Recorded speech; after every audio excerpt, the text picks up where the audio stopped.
السلام علیکم ورحمۃ اللہ وبرکاتہ۔ معزز سامعین و ناظرین، عام طور پر دیکھا جاتا ہے کہ رمضان المبارک کا مہینہ آتے ہی مسلمانوں کی زندگی میں ایک انقلاب آ جاتا ہے، مساجد آباد ہو جاتی ہیں اور نیکیوں کی طرف رغبت پیدا ہو جاتی ہے، گناہوں سے نفرت پیدا ہو جاتی ہے، اور ہر گھر میں اللہ کی حمد و ثنا اور اس کی تسبیح و تقدیس اور قرآن خوانی سے ہر ایک گھر جو ہے وہ گونجتا رہتا ہے۔ مگر جیسے ہی عید کا چاند نظر آتا ہے تو یہ ساری جو ہم آہنگی ہوتی ہے، یہ ساری جو رونقیں ہوتی ہیں، یہ ختم ہو جاتی ہیں اور مسلمان اپنی سابقہ حالت کے اوپر لوٹ آتے ہیں اور نیکیوں کی طرف سے بے رغبتی اور گناہوں کی طرف میلان جو ہے وہ بڑھ جاتا ہے، اور جو تفریحی مقامات ہوتے ہیں وہ آباد ہو جاتے ہیں اور مساجد جو ہے وہ ویران نظر آنے لگتی ہیں۔ رمضان کے وہ نمازی جنہوں نے 30 دن نہ صرف فرائض کی پابندی کی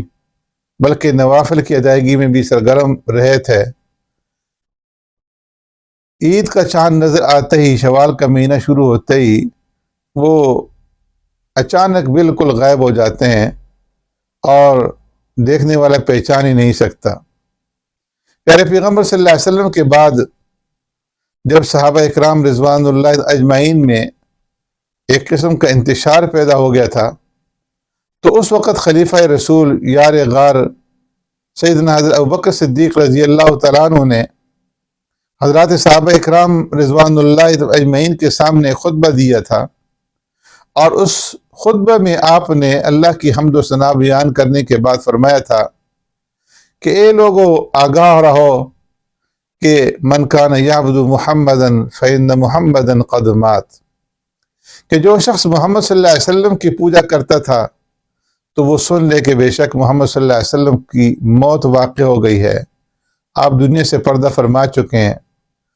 اور ہاں، جو شخص من کان یعبد اللہ، جو شخص اللہ کی عبادت کرتا تھا تو بے شک اللہ تبارک و تعالی حی لا یموت، زندہ ہے، اور اللہ رب العزت کے اوپر کبھی موت نہیں آئے گی۔ تو میں بھی رمضان المبارک کے ان نمازیوں سے یہ کہتا ہوں کہ اگر آپ رمضان کی پوجا کرتے تھے تو یاد رکھیے کہ رمضان کا مہینہ گزر گیا، اور اگر اللہ تعالیٰ کی بندگی کرتے تھے تو اللہ تعالیٰ جیسے رمضان میں موجود تھا ویسے ہی شوال کے اندر بھی موجود ہے، ویسے ہی ذی القعدہ کے اندر بھی، ذی الحجہ کے اندر بھی موجود ہے۔ زمان و مکان کے بدلنے سے رب العالمین کی عبادت میں فرق نہیں آنا چاہیے۔ جب مسلمان 29 یا 30 دن اس کے دربار میں حاضری دے چکے اور جب وہ اللہ کے کہلا چکے، اس کی فرمانبرداری کا طوق اپنے گلے میں ڈال چکے، تو پھر اس سے ایک دم اپنے آپ کو اس طرح بے تعلق کر لینا، فرمایا کہ یہ بندگی کی شان کے خلاف ہے۔ ایسے لوگوں کے پاس کیا جواب ہوگا کہ کل قیامت کے دن اگر اللہ تبارک و تعالیٰ سے یہ سوال کریں کہ اے میرے بندے، تو میری عبادت کرتا تھا یا رمضان کی؟ اگر میری عبادت کرنے والا تھا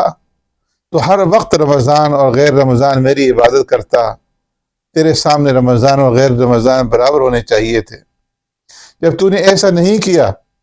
تو معلوم ہوا کہ تو رمضان کا پجاری تھا۔ اب جا اور جا کر کے رمضان سے اپنا اجر مانگ، مجھ سے کیا اجر طلب کرتا ہے؟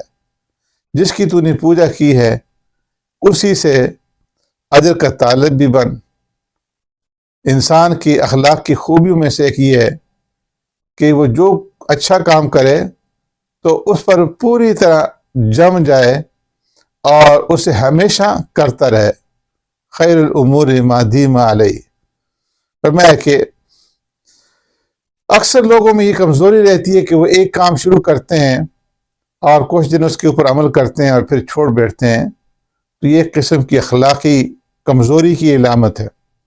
پیارے پیغمبر صلی اللہ علیہ وسلم نے اپنے تمام کاموں میں بڑی شدت کے ساتھ اس اصول کی پابندی فرمائی ہے کہ جو اچھا کام ایک بار شروع کیا تو وہ ہمیشہ کرتے رہے، اور آپ صلی اللہ علیہ وسلم کا ارشاد ہے کہ خیر الامور ما دیم علیہ، کہ خدا کے نزدیک کاموں میں سب سے محبوب کام وہ ہے جسے انسان ہمیشہ کرتا رہے۔ تو اس لیے رمضان المبارک کا مہینہ گزرنے کے بعد بھی پورے سال ہمیں اسی طریقے سے، اسی ذوق اور شوق کے ساتھ، اسی جذبے کے ساتھ اللہ کی عبادت کے اندر مشغول رہنا چاہیے، جس طرح کہ رمضان المبارک کے مہینے کے اندر رہے۔ اللہ تبارک و تعالی ہمیں عمل کرنے کی توفیق عطا فرمائے۔